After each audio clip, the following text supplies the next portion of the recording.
to another Running on Air video.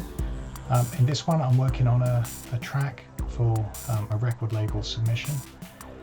I've been doing it for I think at least 4 days straight, and it didn't really go as well as I wanted at the beginning, and I just wanted to go through some of the reasons why it didn't work, and also how I managed to get around it, and how eventually it did come good. I thought it might be an interesting story, plus you can hear my family laughing their heads off for some reason, probably at me sitting in a room talking to myself. That's the most likely reason they're laughing. Yeah, so I've been working on a track which is going to be submitted to a label for a compilation that they're working on. The theme of the compilation is social isolation due to the current epidemic. So while I've been working on the track, I've had to bear that in mind. Yeah, in terms of genre, we're going to be looking at sort of interesting, unusual electronic music, the sort of stuff that's on the fringe, hauntological, retro, that sort of thing, to an extent, and certainly the sort of thing I'm interested in. So yeah, that's not a problem at all. A few months ago I came up with an idea which was very synth based and was probably a good start for something like this. That idea came together as a result of working on a D50 which I was fixing.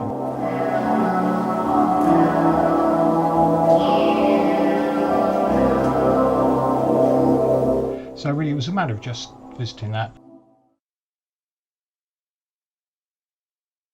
So so this is what I transferred over to the DAW from what I was playing.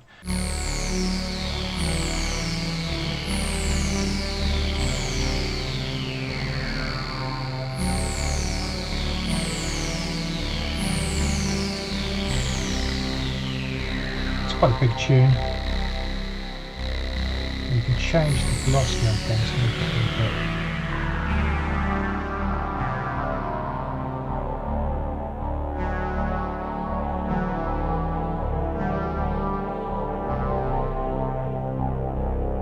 I think that sounds a bit more like the original.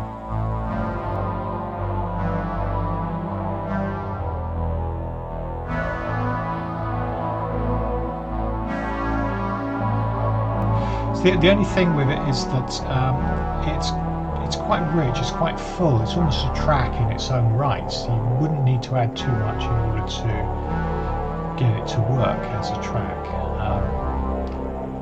So I found that what I really needed to do was scale it back. So what I did was I took the top line and just gave that back to the D05. So then you get this, because it was originally D50 and then I changed it to D05 because my D50 wasn't as fixed as I thought it was.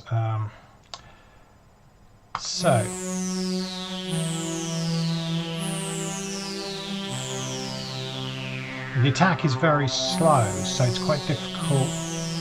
It's sort of lagging behind the beat, and I needed something to compensate for that. So I added some extra parts using the SC7.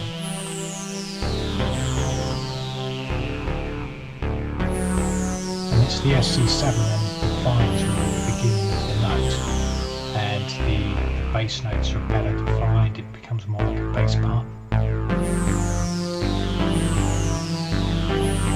And then I wanted to add a little bit more texture.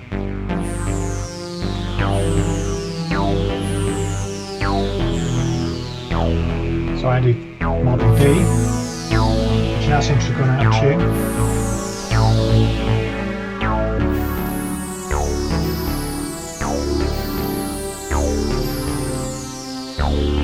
Does that quite a lot.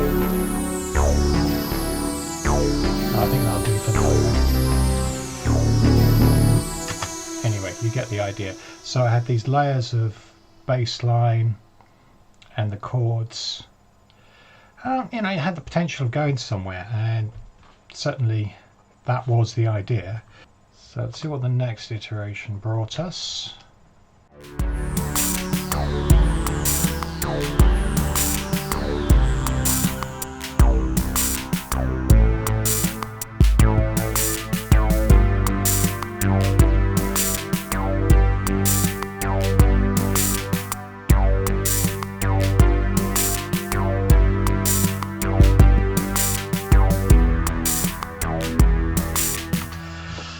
Yeah, okay, what can I say about this? So it's really shaped up, there's a lot of extra elements here, and there's no point really going through them too much, except that I just started to lose the connection with the track, and I felt that it was beginning to feel quite stale, in a way that the material in its original form actually seemed better than what I was doing to it. But there was one exception. So what I realised was that this part that I had hooked onto, which is basically a device for getting back to root, I kind of liked it as it was without the rest of it. Just something very simple, just going from one chord to the other chord. But anyway, I felt that I could do something that was simpler,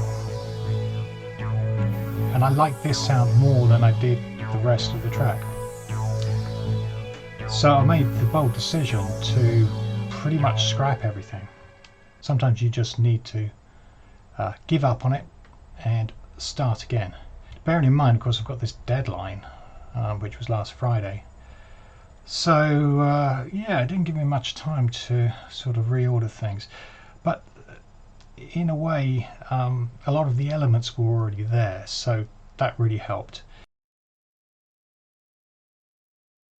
So at this stage I've given up on the original idea, but I've just captured the very last parts, which are the transition back to the repeat, and I particularly like those because they just sort of hang there, and they give a sense of limbo when they're repeated. Typically they'd go on to resolve, but they just don't do that.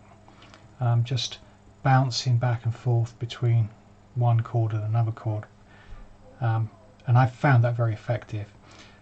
Right, so I'll just play what I've got here then.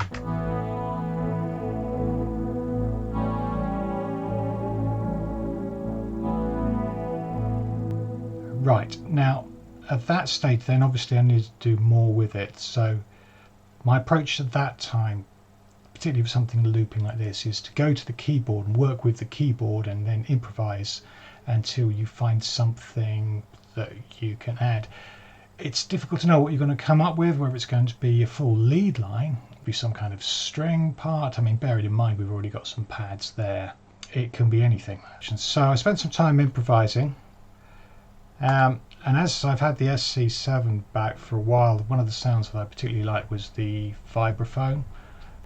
So I came up with some kind of improvisation, but of course the thing with something like the vibraphone, at least for me, it always tends to lead me towards jazz and towards easy listening styles, cocktail music. So here it is.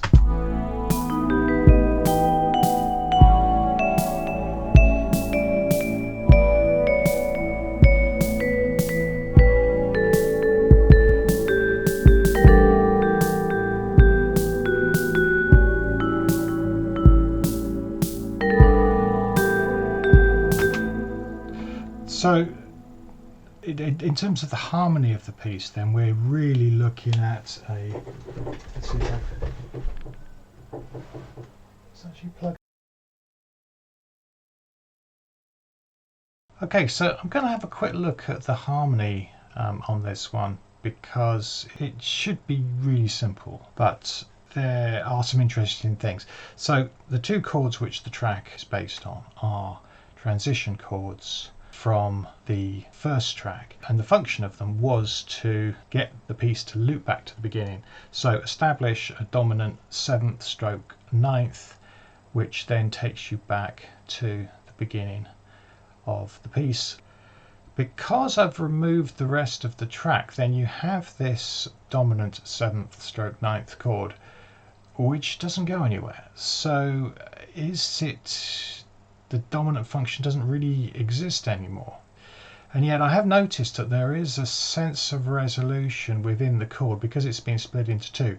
Let's look at what we've got first of all. So I've got the notation up in front of me here.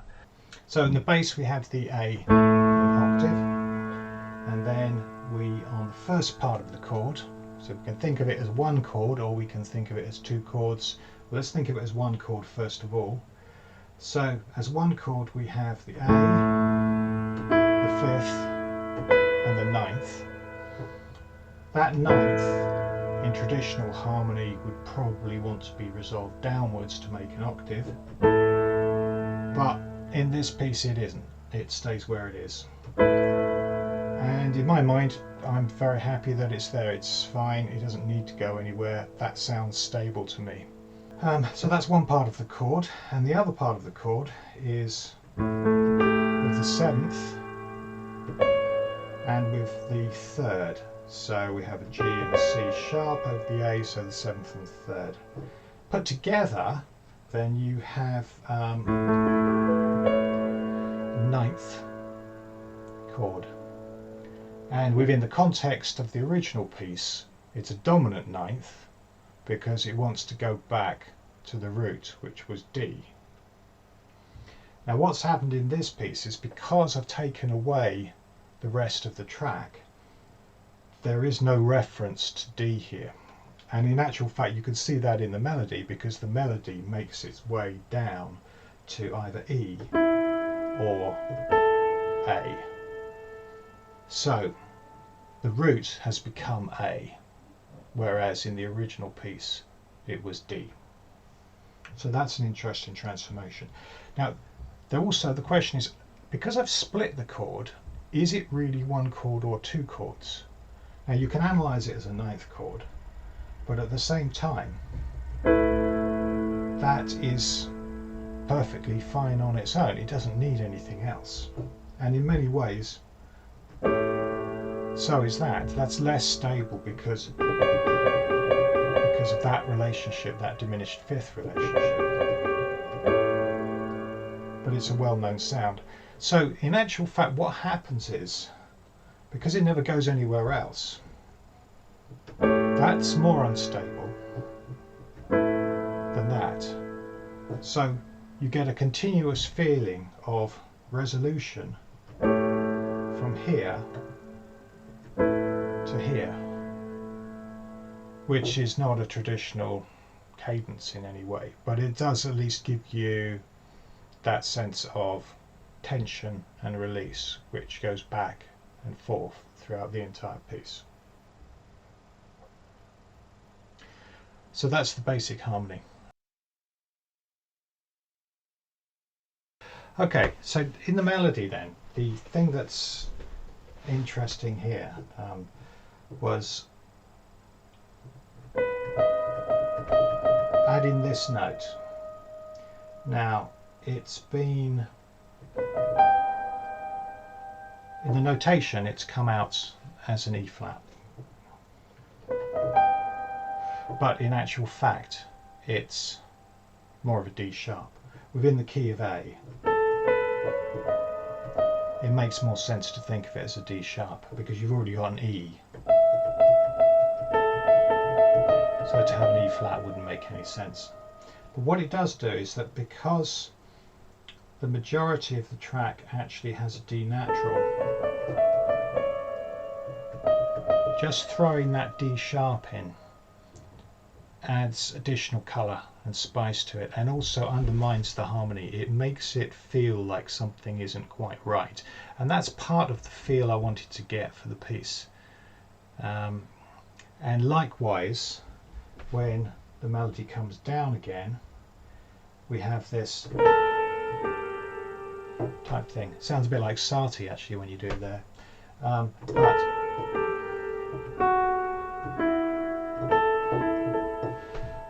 and again it's colour. It's more like perhaps a blues note in that circumstance, but it's you know, it's both of these are they're quite dissonant. You know, when you get semitones close to important notes within the key, you do get a lot of dissonance. So having the semitone just above the root, you're going to get quite a clash there.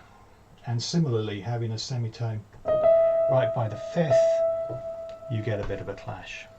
So that just adds a bit of colour, undermines the harmony, makes you question exactly where you are.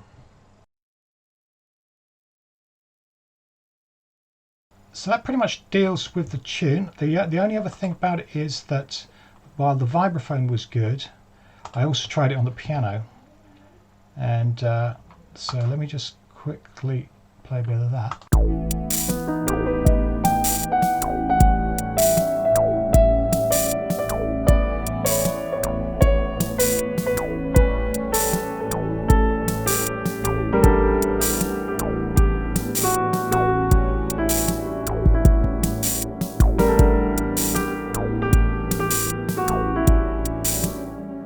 Now once the melody had been worked out, and it's relatively long, I knew that I wanted the piece to go to about 5 minutes, something like that. And so it's very easy actually if you look at the sections here. So that's the vibraphone section, piano section, and then at the end they come back together, and you've got piano and vibraphone but working as a counterpoint to each other. Yeah, so once you've got those 3 sections in, you've got your 5 minutes, really, more or less. So the form was really dictated by the length of the tune. The other thing is, how do you maintain interest for 5 minutes, bearing in mind you're just going from one chord to another chord and back again? So how do you make it interesting? First of all, what we got to do is we start small and then we build up. Once the first melody goes through on the vibraphone, we then have the second rendition on the piano. In and of itself, that's not enough to keep the interest going. Well, it probably is for me, but it wouldn't be enough for anyone else. And then on the third rendition, we have the vibraphone and the piano. Again, you're upping it a little bit, but you need a bit more. So at the very beginning, we establish the chords. And then we bring in the drums. You know, this is not rocket science.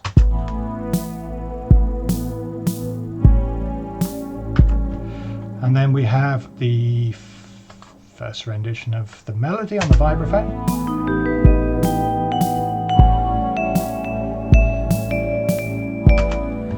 At that point, we could probably say, well, if you're going to like the melody, then that's probably going to keep you going at least to the end of that melody. So for the second section, we need to up the ante, and let's add some more stuff. So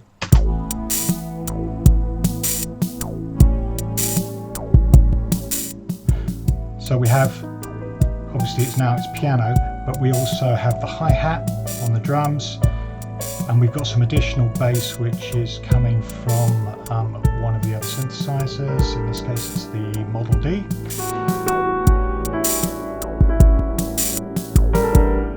The third section we also need to up the ante again, and what I really wanted to do was to make it a little bit more harsh. Even though you've got the smoothness of the vibraphone and the piano, I wanted some additional grit to it really.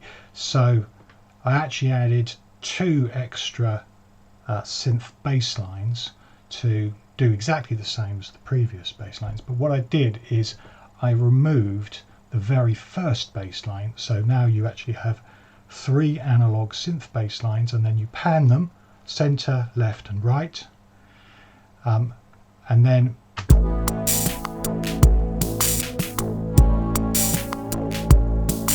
bearing in mind this isn't mixed yet,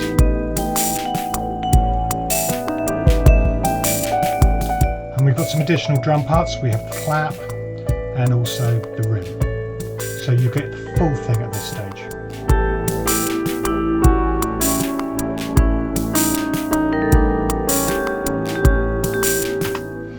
So that was pretty much the musical elements at the very end of the track.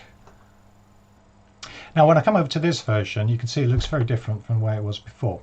So before, everything was going out on MIDI and it was directly controlling the synths. Now there is a point I quite like to actually then take it all in-house, as it were. So I record all the parts and then manipulate them to the extent that they need, so I can use additional effects and so forth. So it's all here, but it looks different. Right, so again, looking at this third section then in the new view, you can see I put in some additional chords just sort of to reinforce and change the texture of what was going on with the D50 sound. Now, is it necessary? I don't know. I mean, the thing is, the D50 sound is going throughout the entire piece. You're probably going to fail to be conscious of it. It's part of the background after a certain amount of time. So just add a little something there. Just felt it would perhaps enhance it, maybe do something for it.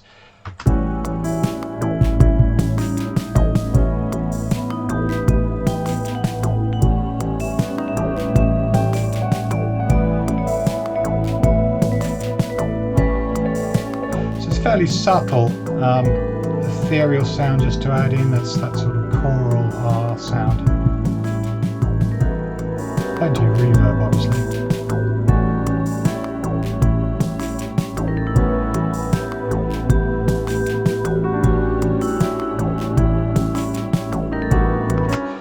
And enough of that. So, as I was saying earlier, I wanted to create that feeling of the isolation, that something's not quite right, and a couple of notes in the melody just isn't really quite enough. And I also like adding vocal elements. If you've heard any of my other stuff, you find that quite often there's robotic voices and samples of people speaking. I particularly like people speaking in tracks for some reason, I don't know. Early influences, I guess. So there are a few parts here which cover both of those bases. Now, one of them was a very early experiment, just mucking around with some of the pedals that I bought recently. So I'll just quickly play that to you, because I think it's quite interesting to hear what it sounds on its own compared to how it sounds in the mix.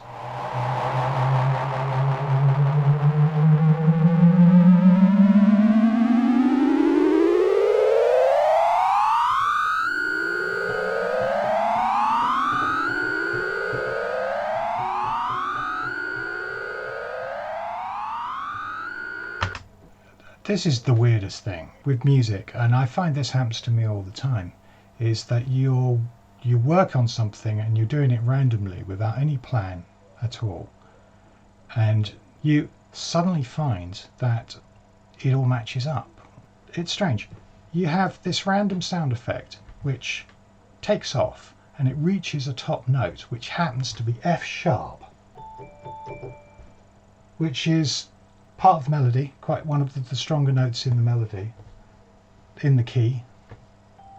It's such a good match. You know, it could have been anything. It could have been anything, but it was just.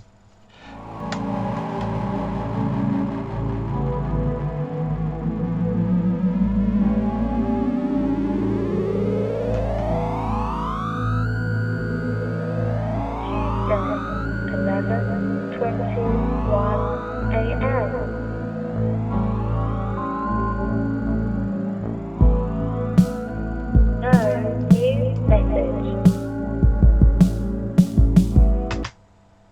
So there's quite a few effects like that throughout the piece. I've tried to do it in such a way that it doesn't overshadow the other elements. So when there's a little bit of space in the track, then that's a good time to perhaps make some louder statements with those effects.